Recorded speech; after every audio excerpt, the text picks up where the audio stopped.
सुप्रभात, नमस्कार सभी छात्र छात्राओं को नमस्कार। आज हम अपनी ऑनलाइन वीडियो की श्रृंखला को आगे बढ़ाते हुए बीए पार्ट फर्स्ट का हिंदी साहित्य के प्रथम प्रश्न पत्र के अंतर्गत भक्ति काल का अध्ययन कर रहे हैं। हमने पिछले वीडियो में भक्ति काल का विभाजन किया। भक्ति काल के जो विविध धाराएं हैं, प्रचलित धाराएं हैं, उनके बारे में हमने परिचय प्राप्त किया। अब हम भक्ति काल से जुड़े हुए कुछ तथ्यों के बारे में देखते हैं कि भक्ति काल का आरंभ किन परिस्थितियों में हुआ और कौन कौन से मत इस भक्ति काल के आरंभ के लिए विद्वानों द्वारा दिए गए हैं।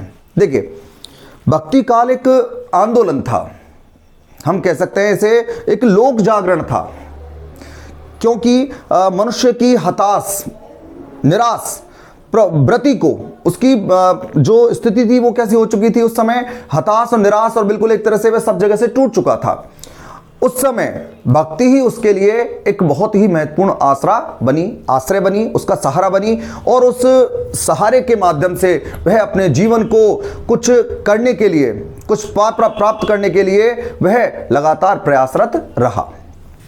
हुआ क्या कि दक्षिण में आलवार संतों ने, जो आलवार थे, वैष्णव संत थे, उन्होंने वहां पर शैव और आलवार जो संत थे, वहां पर उन्होंने भक्ति का जो बीज है वो वहां डाला।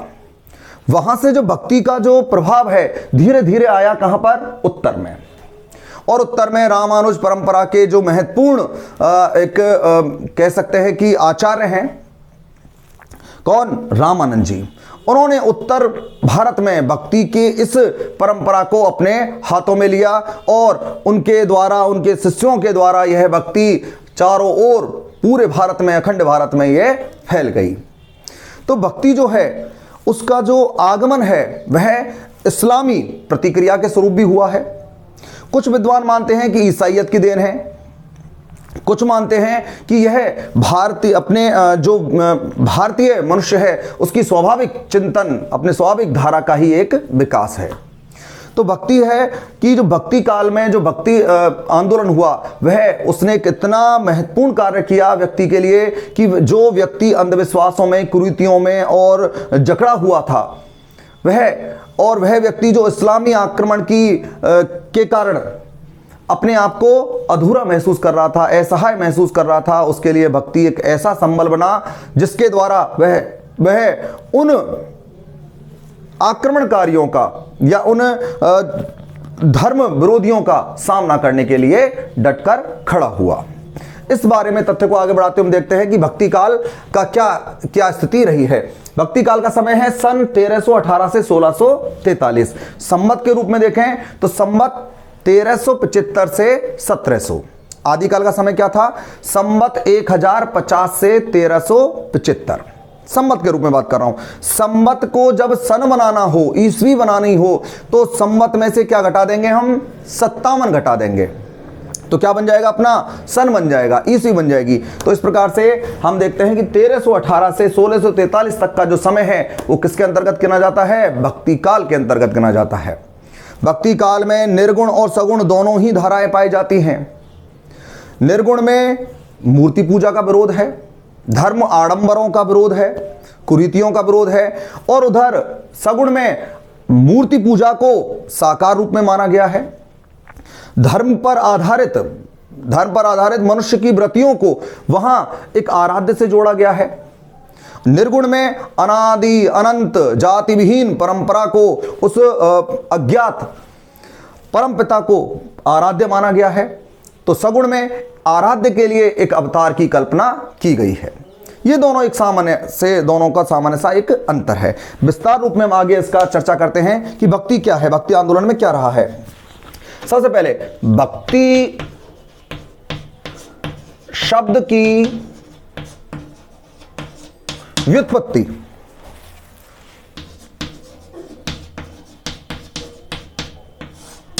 भक्ति शब्द की व्युत्पत्ति भज धातु से मानी जाती है।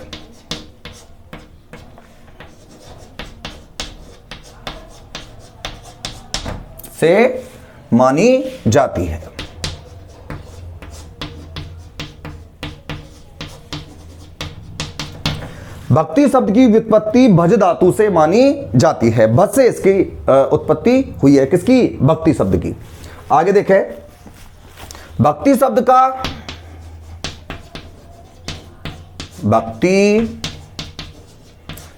का सर्वप्रथम उल्लेख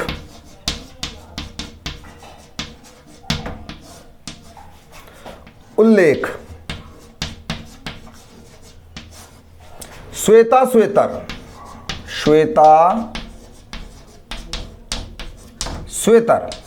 उपनिषद, श्वेता श्वेतर उपनिषद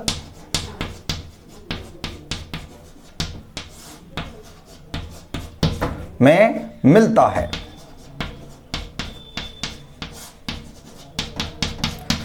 कि भक्ति शब्द की व्युत्पत्ति किससे मानी जाती है? भज धातु से।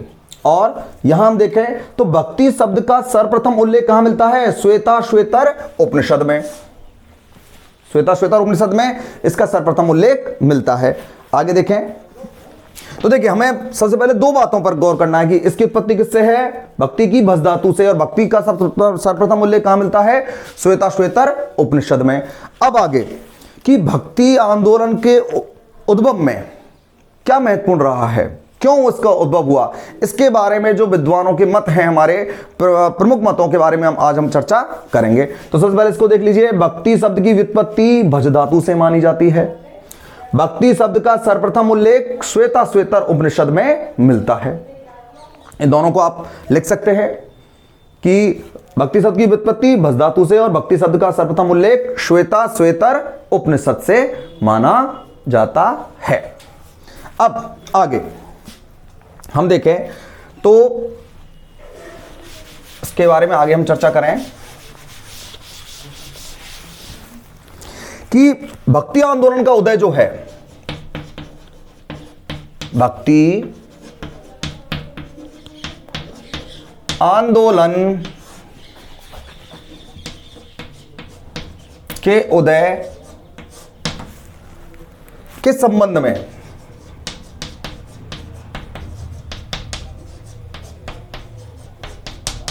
मत, कि भक्ति आंदोलन के उदय के संबंध में मत, क्या मत रहे हैं विद्वानों के, वो देखते हैं। सबसे पहले गिर्सन।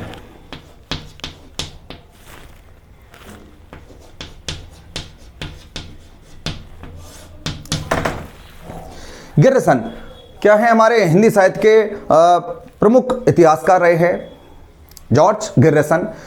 भाषा पर इन्होंने कार्य किया है, राजस्थानी भाषा पर विशेष कार्य किया है, इसके वर्गीकरण पर कार्य किया है और विशेषकर राजस्थानी इतिहास पर इनका विशेष प्रभाव रहा है।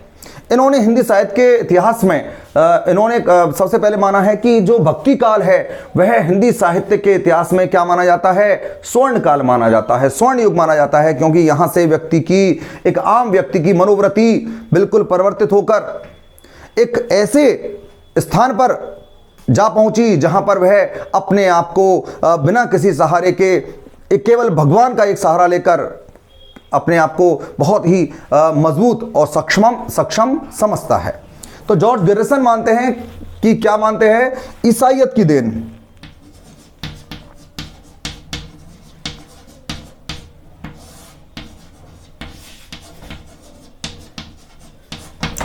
ईसाईयत की देन, कि भाई जो भक्ति आंदोलन है वो किसकी देन है? ईसाईयत की। कि ईसाइयों के ज्यादा प्रभाव के कारण व्यक्ति के पास कोई दूसरा रास्ता नहीं रहा, इसलिए उसने भक्ति को अपना लिया। ईसाइयों का, अंग्रेजों का जो समय है, ईसाइयों का जो आगमन हुआ उसके कारण भक्ति आंदोलन आरंभ हुआ है। शुक्ल आचार्य रामचंद्र शुक्ल जी क्या मानते हैं?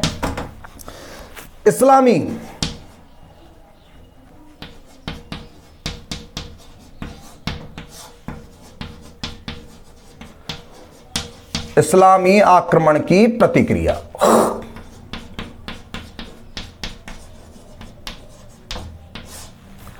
कि भक्ति आंदोलन के आरंभ होने का क्या कारण था? कि वह कब आरंभ हुआ? इस्लामी आक्रमण की प्रतिक्रिया में। कि जब इस्लामी आक्रमण होने लगे तो उसका जवाब देने के लिए व्यक्ति पर कोई बल नहीं था, कोई उसका रक्षक नहीं था, कोई उसको सहारा देने वाला नहीं था, इसलिए किसका उद्भव हुआ?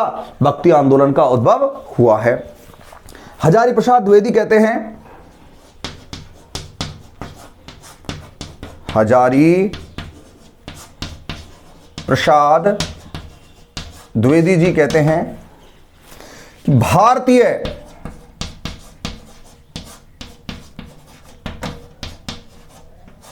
भारतीय चिंतन धारा का स्वाभाविक विकास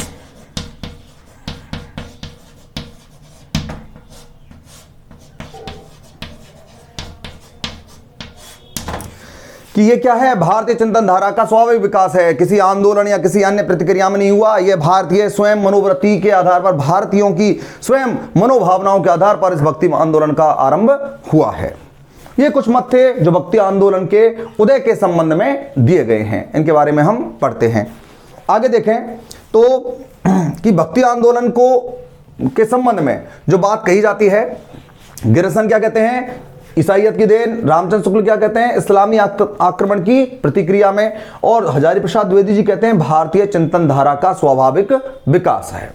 आगे देखें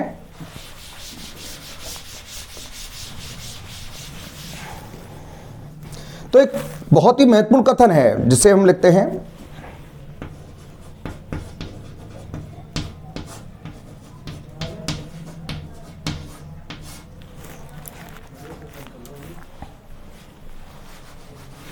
भक्ति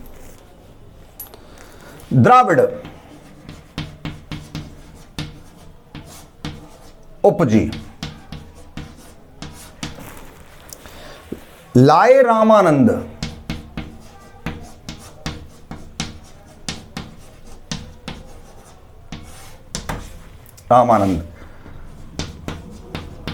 प्रगट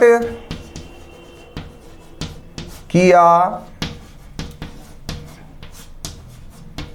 कबीर ने, 7 द्वीप 9 खंड। देखिए कि कुछ पंक्तियां हैं जिसके बारे में कहा है भक्ति द्राविड़ उपजी। जो भक्ति है कहां उत्पन्न हुई? द्राविड़, दक्षिण में। लाए रामानंद, और दक्षिण में से उसे उत्तर भारत में लाने का श्रेय किसको है? रामानंद को। प्रगट किया कबीर ने, लेकिन उसे प्रकट आम जन तक पहुंचाने का कार्य किसने किया? कबीर ने। कहां कहां पर? 7 द्वीप 9 खंड। और उसके माध्यम से भक्ति जो है वह 7 द्वीपों 9 खंड अर्थात अखंड भारत में विस्तार से फैल गई। तो ये भी कहा जाता है भक्ति कहां पर सबसे पहले कहां उसका उद्भव हुआ? दक्षिण में। और उसे लाने उत्तर भारत में चारों ओर इधर उधर लाने वाले कौन हैं? उत्तर भारत की ओर रामानंद। उसे प्रकट रूप किसने दिया? रामानंद के ही कौन थे? ये शिष्य थे। और शिष्य थे जिन्होंने अपनी भक्ति को रामानंद शिष्य परंपरा में जो उनके शिष्य थे उन्होंने भक्ति को चारों ओर कोने कोने तक फैलाने का, विस्तार करने का महत्वपूर्ण कार्य किया है। तो आज हमने भक्ति काल के संबंध में ये चर्चा की है कि भक्ति शब्द का उद्भव भस धातु से। भक्ति का सर्वप्रथम उल्लेख मिलता है श्वेताश्वेतर उपनिषद में। भक्ति आंदोलन के संबंध में हमने मत को पढ़ा है और भक्ति आंदोलन का महत्वपूर्ण कारण पढ़ा है कि क्यों भक्ति आंदोलन यहां पर आया। अब हम भक्ति काल से जुड़ी हुई धाराओं के बारे में विस्तार से अध्ययन करेंगे। इस क्रम को आगे बढ़ाते हुए अब हम निर्गुण परंपरा को और सगुण परंपरा की प्रमुख धाराओं का अध्ययन प्रारंभ करेंगे। धन्यवाद।